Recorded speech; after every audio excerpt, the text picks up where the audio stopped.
Okay, here at Comrades at the start. I'm at the back, Group H.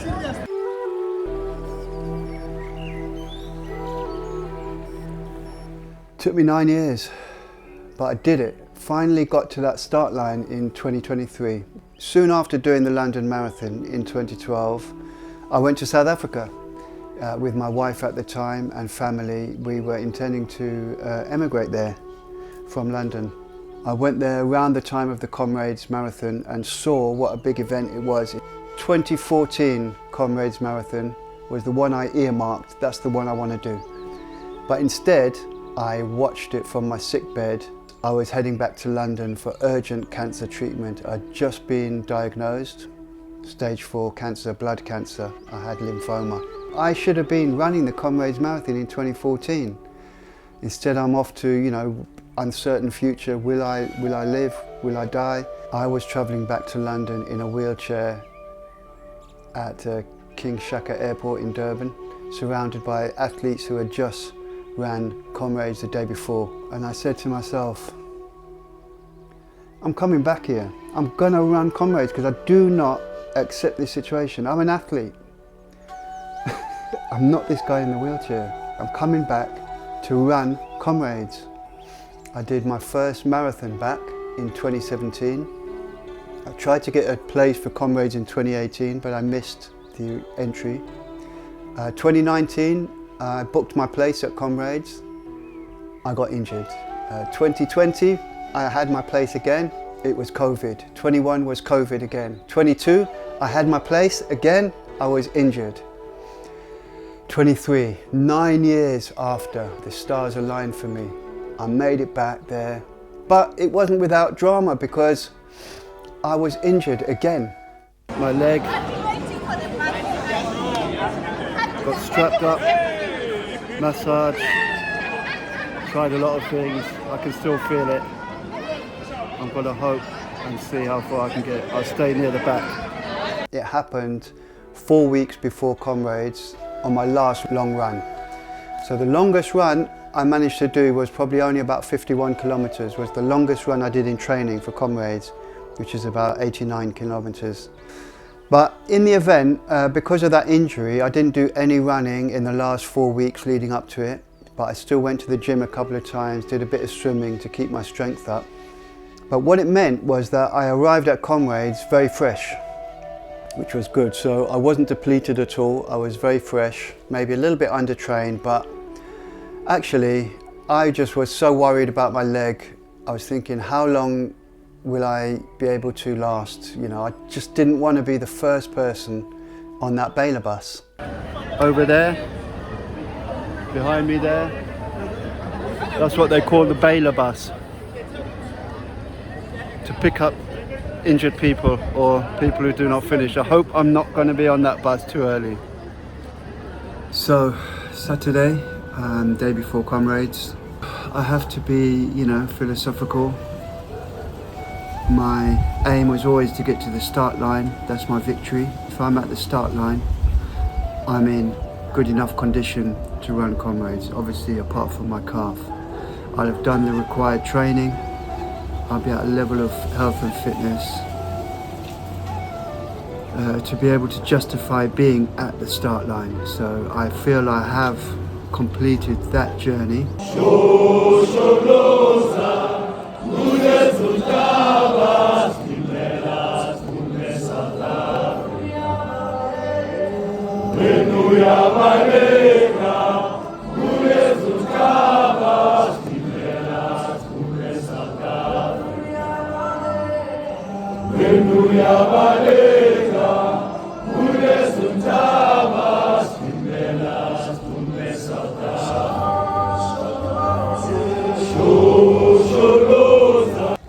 Here we are, Comrades, about 10k in. My leg doesn't feel any better. It doesn't feel that much worse. So feeling much better than I was earlier. Still have about close to zero expectation of finishing. 9 years I've been dreaming of this day. Here I am. Here I am. I'm going to enjoy the day, even if I don't finish. Give thanks for life. That day in the airport where I made that vow, it took me 9 years. That vow became so important to me. There was not a day that went by during those 9 years that I did not think of Comrades. Just over 20k in, feeling all right, sun's up. I joined the bus, which means the bus driver, Mackie there behind me, and she gets us in about 4 minutes before the final cut-off. So I'm staying with her all the way. You're gonna go through the motion, and hopefully, isn't it? We've done it a few times. Won't don't bail give out. out. You only bail out when you collect. Still feels a bit sore, but let's see how we go. You won't collect. One walk strategy with You will not collect. driver, Mackie. Give thanks Tell for you that. something. We're going forward, right? Race is not for the swift. The thing is with Comrades, for kind of slow runners like me who are kind of right at the back and are trying to just go for the last cut-off, which is 12 hours, you have to complete the race in 12 hours and the gate comes down at 12 hours, that's the cut-off. So we wanted to get in before the 12-hour cut-off, across the finishing line. Comrades is going from Pietermaritzburg in South Africa to Durban. It's between two cities and there's a mountain range in between. So it's up and down all the way. It almost feels like there's no flat or hardly any flat. After about 12 kilometers or so, I joined this, what they call a bus. It's not an actual bus, it's not a physical bus with an engine and wheels, it's a bus of runners. They just call it a bus, but it's a group of runners running together, led by a leader who has a flag, telling you what time they're planning to get in, or just before that time. So I was with a bus driver called Mackie, she was getting us in just before the 12-hour cut-off, the final cut-off. So we're one of the last buses. It's not a bus, it's a group of runners called a bus, which was great for me because it meant I didn't have to think about when to walk, when to run, what pace to run at. It was all taken care of for me. And we used a run-walk strategies. We walked really fast, at pace, up the hills, ran down the hills, and what little bits of flat there were, we carried on running. Walk up, run down, walk up, run down. Being a Londoner now, I'm used to doing the commute, travelling from home to work, which can be quite a distance. From the tube station to work, walk at pace, walk at pace. So I'm used to walking at pace, so I could match Mackie's pace up the hills, no problem at all. I was just caught up in the politics of running in the group. How can I find some space? Where can I run freely? And then before you knew it, I was like, oh, we're halfway. Okay, about halfway. Made it to halfway. It's a Drummond, lots of excitement. So, we're halfway. My bus is moving again. I've got to keep going. Feeling much better now. Pain in my leg is pretty much gone, funny enough. But my thighs feel sore. Tired, but fresher than I should be after being on the road for 6 hours. Give thanks. Can I do this? Hall of Fame. Yeah. Here's my bus.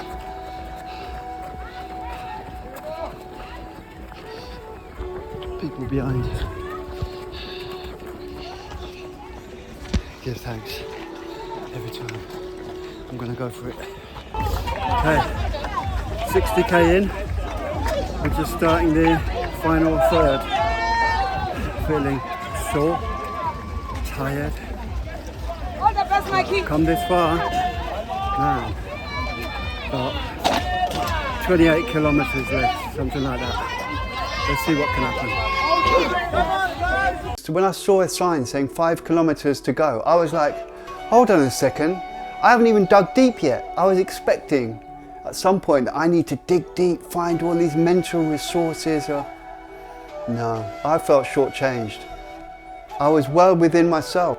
Didn't even feel like that much of a test. Physically, yeah, I was completely finished.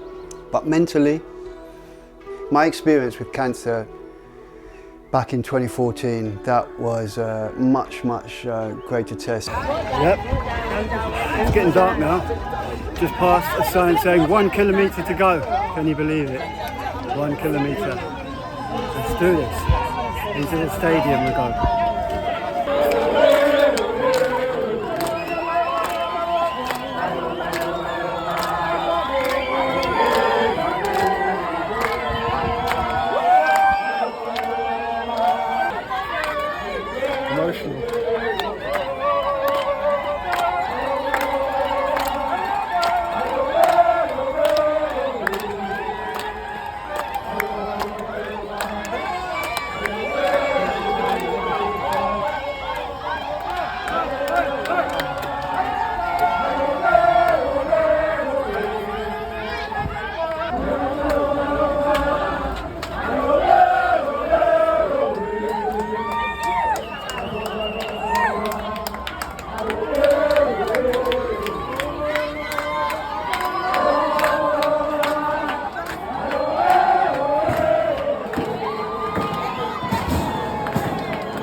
Made it. Gonna run this last little bit.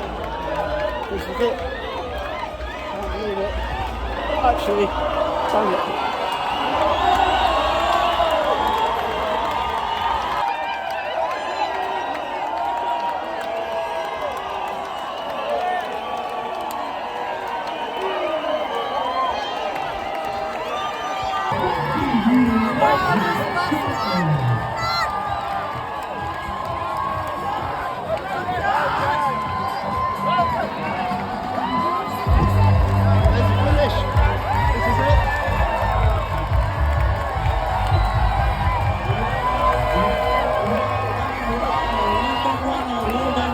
Congratulations, Sydney, that's a great one.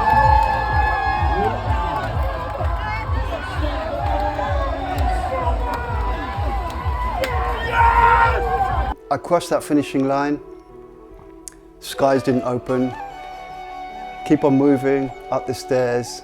In one way it's so momentous, but in another way it was so kind of mundane and ordinary and just another day. Back then in the airport in 2014, I could not have been further away from the start of Comrades as I was in that wheelchair. And I just had that crazy dream, dominated my thoughts for 9 years, and I lived it, I did it. Yeah, it came and went, the world didn't change, my life didn't change really in any way, apart from I got that monkey off my back. I no longer think about Comrades every day. That's the big difference. When I was at Addington Hospital in Durban, the government hospital, and my kidneys failed during the process of cancer attacking my kidneys, they didn't have the right dialysis equipment there to give me dialysis I need to try and kickstart my kidneys again. But I had that done at St Augustine's, where the care was excellent. When I came back to do Comrades in 2023, I ran a Just Giving campaign to raise money to buy a reverse osmosis dialysis machine, the type of machine that you need for that type of kidney failure. And I raised the money, bought the machine from a place in Pinetown and donated it to Addington Hospital. So I was really happy to have been able to do that. In the course of running that campaign, I let Comrades Marathon Association know, and they were so good in helping me out. They organised a press release for me, and also they donated some money to make up the little bit of money I needed for the dialysis machine. Also, special mention to Netcare, St Augustine's Hospital, where I had brilliant care when I was a patient there, the private hospital, and they also put in the same amount of money as Comrades to top me up, to make sure I had enough money to get the machine. So special mention to those people, and they put a news report out in South Africa which went into the newspapers there and all of that. I'm in excellent health. It's 2025 now. I'm 56 years old, not on any medication at all, no prescription medication. I run a lot, live a very healthy life. It's 11 years since I had that cancer, and I did Comrades. I'm here to tell the tale. We're going to do a documentary, and we did loads of footage with the interview with the doctor who told me I had cancer, and filming down at Addington Hospital, all kinds of interview, all kinds of things, filming after Comrades, before. But somehow all of that footage just got lost, and anyway, that just kind of killed my vibes. But yeah, 2 years I've gotten around to telling my story, finally. I'm glad I lived it. I'm glad I did it. It was, in many ways, the moment of my life, the achievement of my life. But in another way, it was just a day that just came and went like any other day, mundane as you like. Life is endurance, and what are we going to do? Are we going to let that endurance beat us down? Or are we going to get stronger in the training? So that's what it is for me. It's attritional. Let's get stronger in nutrition. Anyway, still, give thanks for life every day. Can't stop.